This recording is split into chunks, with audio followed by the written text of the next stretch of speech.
జగన్ సర్కార్ 3,000 రూపాయలకి పెన్షన్ తీసుకెళ్లబోతోంది.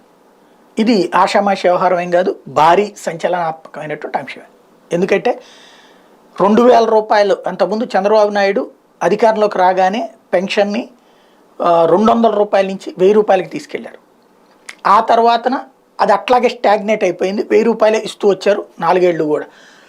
5వ ఏడు కూడా అదే ఇస్తూ వచ్చారు. అయితే జగన్మోహన్ రెడ్డి పాదయాత్ర సందర్భంగా 2,000 రూపాయలు పెన్షన్ చేస్తానని ప్రకటించాక కరెక్ట్గా ఎలక్షన్స్కి ఒక 4 నెలల ముందో 5 నెలల ముందు 6 నెలల ముందు డెసిషన్ తీసుకుని 4 నెలల ముందు కొత్తగా పెన్షన్లు కూడా యాడ్ చేసి కొంతవరకు 2,000 రూపాయలు ఇచ్చుకొచ్చింది బాబు సర్కార్. అయితే తాను 3,000 రూపాయలు, ఆయన 2 అన్నాడు కాబట్టి నేను 2 అంటే 2 ఇస్తున్నాడు కాబట్టి నేను 3,000 పెన్షన్ పెంచుతానన్నటువంటి జగన్మోహన్ రెడ్డి పెంచుకుంటూ పోతానన్నటువంటి ఉపన్యాసాన్ని జనం పట్టించుకోలేదు. 3,000 రేపు రాగానే ఇస్తాడనుకున్నారు. కాబట్టి ఏడాదికి 250 రూపాయలు చొప్పున పెంచుకుంటూ పోతానంటూ తను అసెంబ్లీలో స్పష్టతనిచ్చారు. అది సాగుతూనే ఉంది.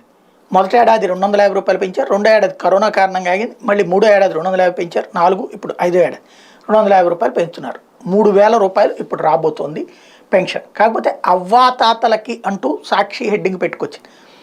అవ్వాతాతలో తాత బతుకుంటే అవ్వకివ్వరు, అవ్వ బతుకుంటే తాతకివ్వరు, ఇంట్లో ఒకళ్ళకే ఇస్తున్నారు. ఇద్దరికి ఇచ్చే రోజు కోసం పేదలు ఎదురు చూస్తున్నారు.